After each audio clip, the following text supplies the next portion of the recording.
I was reading the IEA report, and they said that by 2050, they'd estimated a need to capture 2.8 billion tons a year of CO2. And my back of the envelope calculation, based on some of the projects we've looked at, is about $700 billion of new infrastructure being required in a space that currently has very limited, is a very limited market. So that's just a huge market that doesn't really exist today. So really exciting to be in this position at the beginning of that market. And I guess the other thing, and you've mentioned it a little bit, is that CCS is a technology that can enable rapid decarbonization in sectors that haven't really made that much progress as yet. When you can electrify things, that's quite easy, but there's some things that are much more challenging to electrify. Can you talk a little bit about the sectors that the people that you're speaking to, and the sectors that you're thinking about where this could be an opportunity?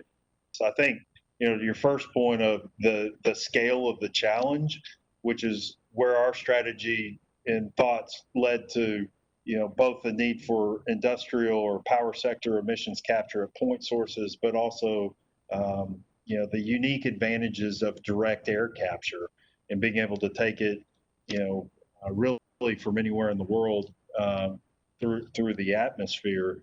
And I think that aspect allowed us to think about reaching some hard to decarbonize industries. And so when we looked at the transportation industry in particular, we certainly appreciate the advancement and really the deployment of electric vehicles, and we actually view that continuing in a strong and meaningful way, and believe that complements many of the things we're doing.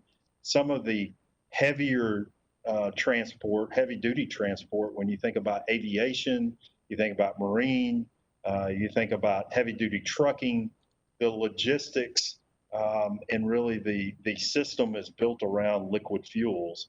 And so there's been, again, very good complementary advancement of things around biofuels and even electrification around some components of that.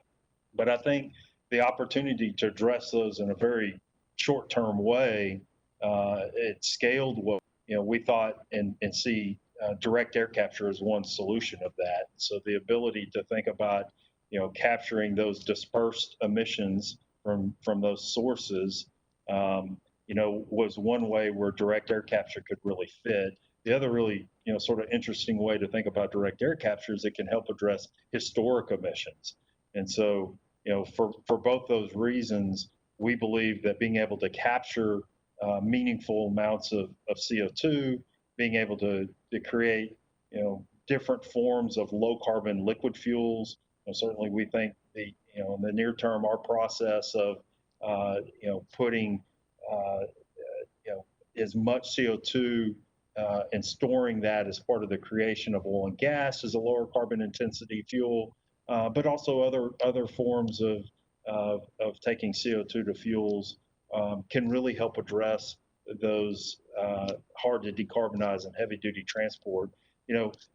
The other component that can reach that is sequestration. So just the ability to create offsets against people that have difficult to capture emissions, we think is a great opportunity.